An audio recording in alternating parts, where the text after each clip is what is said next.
All right, I've learned the lesson to like calmly wait for the 20-second transition slide. It'll be okay. Yeah, I know. It's supposed to be calm. It's supposed to be okay. It is a lot of time. There we go. So I'm Helena Mentis. I'm an assistant professor in information systems. The grand challenge that I wanted to talk to you all about today is advancing health informatics, and I do this a lot through imaging interaction in the operating room. So trigger warning, there are some gross images coming up. My specific research is actually specifically on health informatics.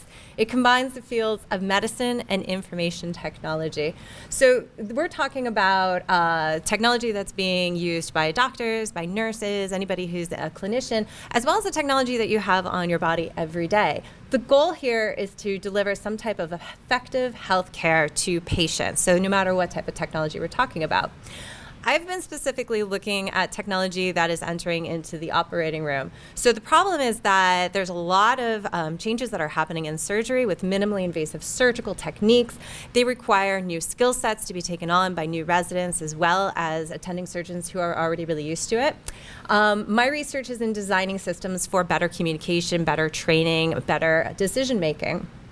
All of this ties back to advancing health informatics because the goal here is to have patient safety. You don't want to go into the surgical theater and have a surgeon be like, well, I'm now using a robotic Da Vinci and I've never used it before. We need to make sure that the surgeons actually know how to use these systems and use them really well.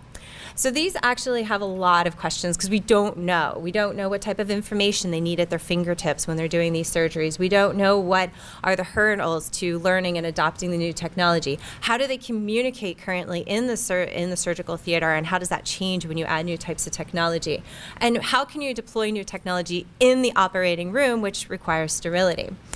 This is actually a really highly interdisciplinary field, and even though I'm in information systems, I spend most of my time researching what we know from sociology, from communication, from the social psychology fields that have to do with how people work together, how they communicate with one another. And then we use this in order to inform the design of technology. So I have a lot of interdisciplinary collaborators.